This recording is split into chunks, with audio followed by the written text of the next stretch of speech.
We're talking about Percy Jackson and the Olympians, the Disney Plus series. I know, growing up as a kid, teenager, whatever, that was one of my favorite book series to read. That and the Inheritance Cycle, which is the Aragon books. Those are like the two biggest ones that I remember reading. Um, Basically, as soon as I guess the Percy Jackson books had already released by the time I started reading them. All five of them had, but I know with the other series, I read a lot of those as waited for them to come out when they released and everything. But yeah, so when they announced the series, obviously we've had two movies that were we'll just say underwhelming to put it lightly.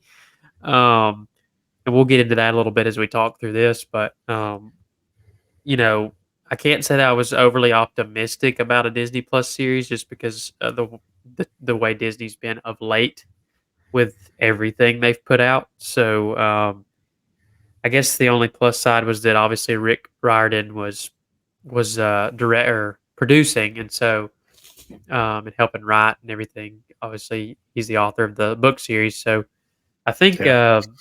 that gave me a little hope, but I don't know. I was skeptical. So uh, we've now both seen the first four episodes of the show. So what we're going to do is kind of an initial reaction of those, and then obviously when the rest of the season is out, we'll do another sort of concluding response to that. But yeah, I'd just be interested to hear your thoughts on that so far. Yeah. I mean, Rick, you can definitely tell the writer of the books is around the production of the show because, like you mentioned, he was a producer. Man, that from what I remember now, I don't remember exact details because it's been a long time since I got to read those books. But and I'm like you, I love those books, and the first movie that they came out with was not terrible. It was not that good, but not terrible. So And I'm pretty sure that I could be completely wrong with this, but I'm pretty sure I saw the movie before I read the books, and the movie was what made me read the books. yeah, Um, which that because movie did not do a good job of following the books. no, the story that they Right, used in the movie was completely right, fabricated in terms of the way it happens in the book. But right. So, but the show, I mean, I don't want to say word for word because it's not, but I mean, pretty dead on. yeah, so I actually just funny enough, in the last week, I've read through the first three books. They're not very long; they're like 300 or 400 pages, and I've been listening to them audiobook, some at work as well while I've been doing my work. So I've been able to plow through them, and I'm almost finished with the fourth one. Um, Isn't there like and seven of them? there's five in the original series, and then he did another series, the Heroes of Olympus series, which has five books. I got you. I Um, got you. that series wasn't as good as the original, um, but yeah, so I'm almost through the fourth one, so I'll have one more left. But I wanted to read back through them because I had forgotten a lot of the stuff about even the first book, and so I was pleased to see that altered very little from the book. Yeah, Because obviously, like in yeah, the movie, they were like, "Hey, go get the lightning bolt because everybody thinks you stole it." That sort of storyline's still the same. He was accused of stealing it.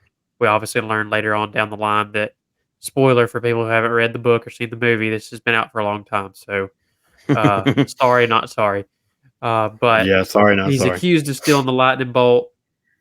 Um, Another demigod stole it and basically framed him for it, essentially. Um, Hmm. and so in the movie, they're like, "Hey, you need to go get the lightning bolt." And there's obviously this plot of saving his mother, but they believe, it's been a while since I've seen the movie, but I think I'm trying to remember in the movie um, if in the movie they made the whole plot about saving his mother, or if it was a combination of the getting the bolt and saving his mother. Because in the book, it's all about getting the lightning bolt, and he sort of to himself is thinking, yeah, that's what they want me to do, but I'm really here doing this to save my mother. But that's not really voiced. And Right. so But the whole movie's like, "Hey, you need to go find these pearls because these pearls are the only things that can get you out of the underworld once." Which was not even Which the pearls are remotely in the book, but they don't go to all these different locations to retrieve them. They're right, given to him, like, pretty far along in the book as right. just like a, "Hey, use these when you need them most," and they don't even tell him what they're used for. They're just like, "Hey, you may need these, use them when you think you need them the most," and that's all they tell him. And Yeah, so but in the movie, it's like, "Hey, you need to go you have this secret map that takes you to where all these pearls are located, and then it'll reveal the final location of the underworld," and it's like, yeah, that's not how it happened at all. Um, obviously, as we understand from the books, anytime a quest is given, they go see the oracle in the attic of the farmhouse. The oracle gives them a prophecy, and then they do their best to follow what the prophecy says, and that sort of leads them it starts them in a specific direction. So I think all it says is that they're supposed to go west or something. I can't remember the exact phraseology. Um, yeah, and really one of the biggest, like there's supposed to be like 12 in the book, so the movie makes them look like they're like 16. Yeah, I'm pretty sure Logan Lerman was, like, probably early 20s when he filmed that movie as Yeah, Percy. I mean, all right. the actors were, like, in their early 20s. And I'll say this. I know you probably have a different opinion, but I think the acting so far, by they're obviously younger, but for the most part, has been pretty well done. There's been a couple times I was like, okay, that wasn't realistic, but I don't know if that's as much to the acting or as much to the actual, Yeah, I script. would say, very much I know we talked about this some of the Ahsoka series, but I would say, with the 3 main characters, obviously, which is, Percy, Annabeth, and Grover, um, I get this feeling with Annabeth and Grover that they don't feel like the characters should. And Percy's really the only one that to me that really fits the book character. Yeah, For the most part, I think he's like Percy in the books is really sarcastic and he's always got sort of these quippy jokes and stuff and all these lines. You don't really see that as much. He's more, I guess, impulsive and angry and stuff like that. And you don't see that as much in this version of him, but I would say like he looks like Percy's supposed to look. He kind of and a lot of his mannerism and the way he acts kind of reminds me of him as well. So I think it's a lot closer than the movie version. yeah. Um, Well, and I was gonna say Annabeth to me is closer than the movie version. I know I'm with you that maybe she doesn't feel exactly well, she just like doesn't to me doesn't act like the character. It's not, and like I know a lot of people have made hay about the fact that in the book she's white with blonde hair and stuff, and in this one she's obviously played by a black actress. It's like I'm not necessarily super bothered by that. I mean, obviously, no, I would prefer for them to stick with the physical characteristics of the characters because the blonde hair is kind of a big thing, a theme throughout the books and everything. But right? But I'm not really like, that's I'm not what not, you mean by saying it's not. no, I'm saying that the way she acts compared, and I just read the book, 4, 5, 6 Right. days ago. Um, just, I don't know. It seems like she's more, I don't know, maybe more stoic or reserved, not as Yeah, talkative. I get that. Um, But again, closer than the original movie version yeah, to yeah. me. I mean, it's hard to judge that because they're all so much older in that, and then Right. it's sort of geared more at teenagers, which is odd because the books were never, the books very much like the Harry Potter books, they sort of grow with the audience, Right. and so they start out as 12-year-olds, and then by the end of the series they're 16. So you know it's it's one of those things where I think with them, you never really feel like they're the characters because they're way too old. They're not. I mean, Grover looks like he's in his mid to late 20s, and He looks like a 30-year-old. yeah, which he's supposed to look mid 20s. They say he's about 24. Looks about 24 in the first book or something. Which he's older because he's a satyr and everything, and he's been around Right. longer. But I Well, would say no. Go ahead. I do think that the adaptation they did of the Grover in the movie version I like better than the adaptation they're doing in the show. But um, I don't know. You tell me what you think. He's I kind not. of think So I'll make this comment. I don't think either of them are accurate representations of Grover. right, Like I right. just Neither because are very good. I think the movie version is just more likable in general. Up to this point now, we're just midway through.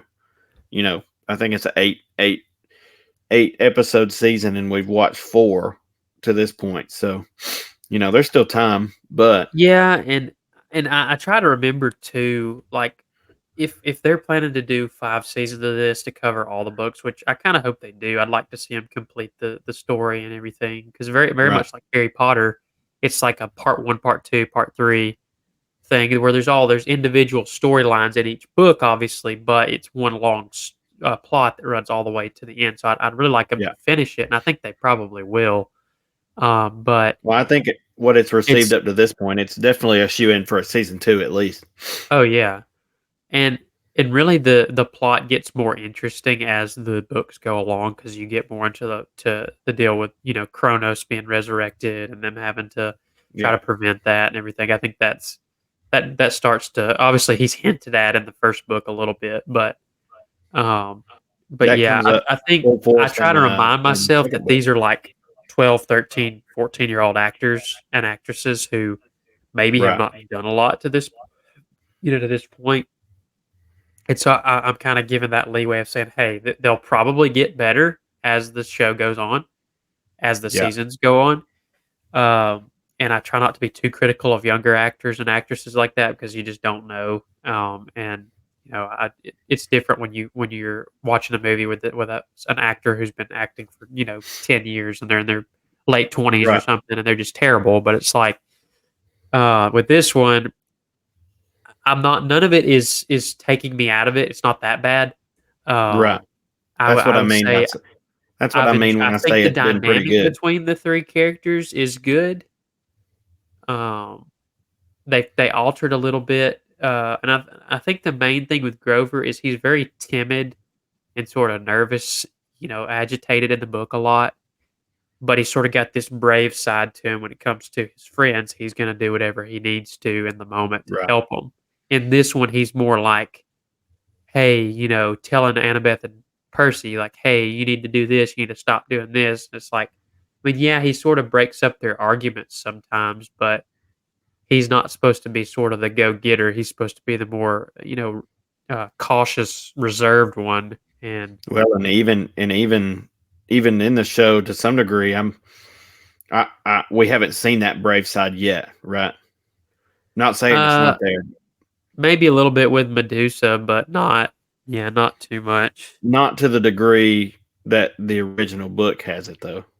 You just see it more often Yeah. in the And book, he grows in that the more the show or the books goes on. right? But Which is why I obviously, say we haven't seen it yet.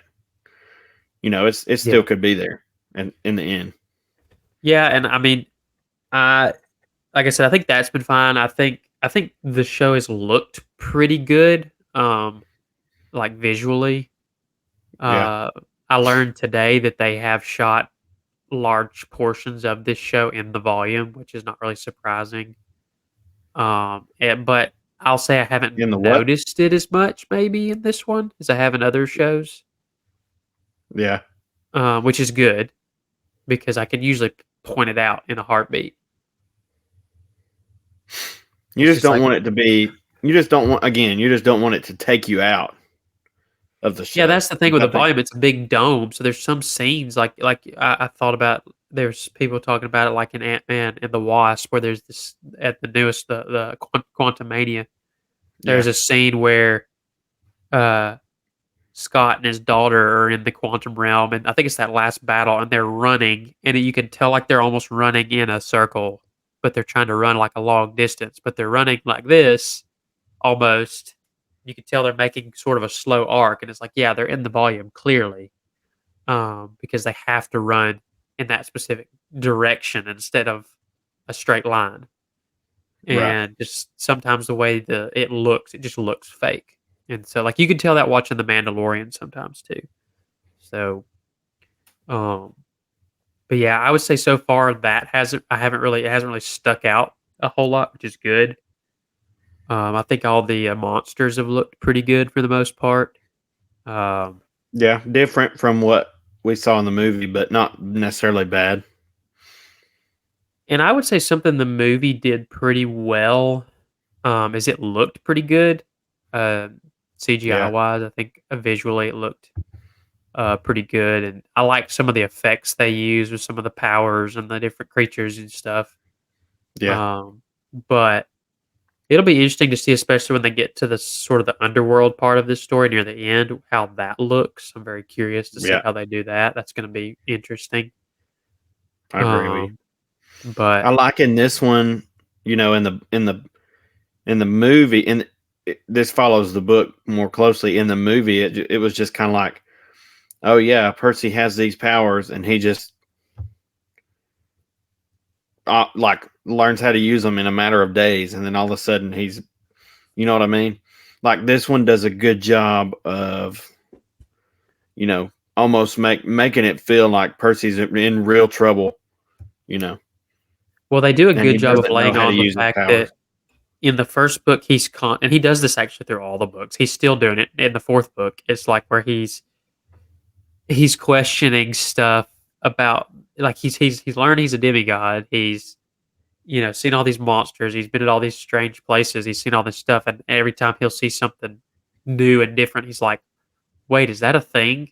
And it's like, "Wait a minute, what did you just say?" And it's like, so in the show, the thing they've done a good job of is he's like, everything's sort of a shock to him when he's learning about these monsters and these different things that Yeah, exist, and he's sort of being reintroduced or being introduced to all that. yeah, They do a good job of that aspect of the book, which I appreciated because it's like, you know, uh, he's basically thrown into chaos and he's in this new world, and then all of a sudden he's a huge part in it, but he knows nothing about it really. And so, right. um, Well, and I think but they did a good yeah, job with the scene of Grover showing up at the kind of beach house. That was pretty funny, yeah, or yeah, that you and that, didn't tell him yet. yeah, No, you're which is how it early. happens in the book too. So, Right. yeah. Yeah, in the movie it was like that. Just they just kind of seemed to want to get through that in the movie. They didn't really pay much attention to it. Well, there's the one scene where they're driving to the camp. The car gets wrecked by the Minotaur, and then Grover has to kick the door out, and he goes, "Whoa, you're half donkey?" And he's like, "No, I'm half goat." And that's like the first time he ever in the movie. That's the first time he ever sees him. Right. So it's like, but They just kind of condensed it a lot. yeah, which they condensed a lot of stuff for that movie. Yeah, Um, right. Which is but hard to get a book like that in a movie. oh yeah, yeah.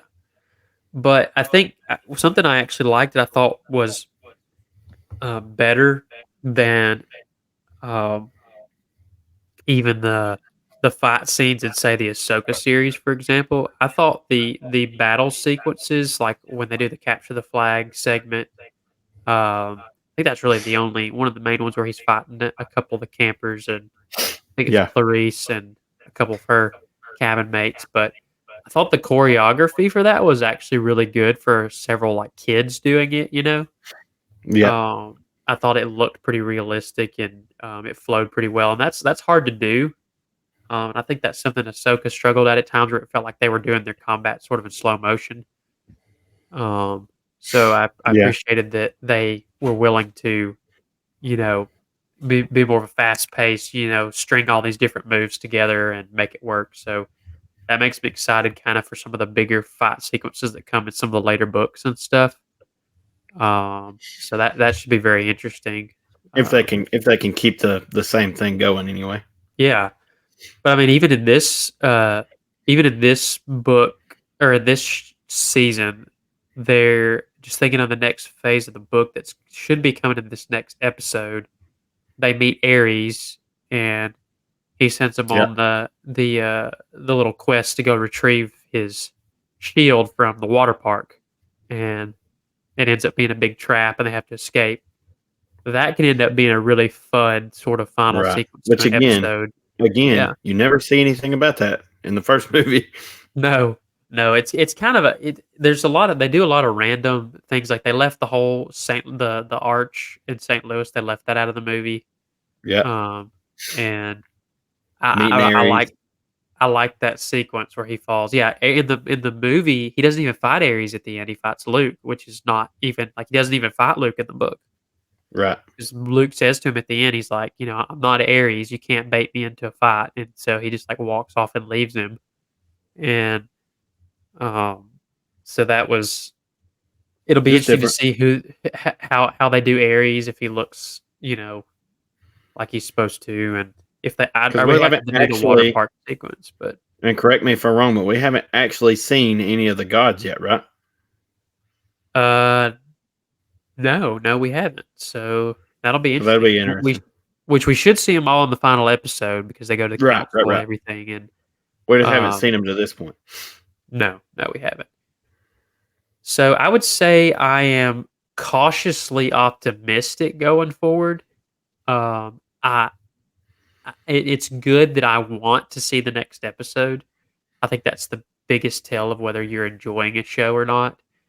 Like I said, such a big fan of the books. I'm not necessarily Rick Riordan's biggest fan in terms of some of the stuff he's written recently because he's gotten more politically correct. He's gotten a little bit more into some of the woke stuff, and some of that stuff I've not appreciated, but I will say right now I'm cautiously optimistic. One, because it's him and the stuff he's done in the past, but also it's Disney, so it can be ruined in a heartbeat. So I I'm was about trying to to say like pump the brakes a little bit. that's where I'm at. I mean, it has been good to this point, but mm, we have a tendency to ruin things like that. So Indeed, we do. Indeed, we do.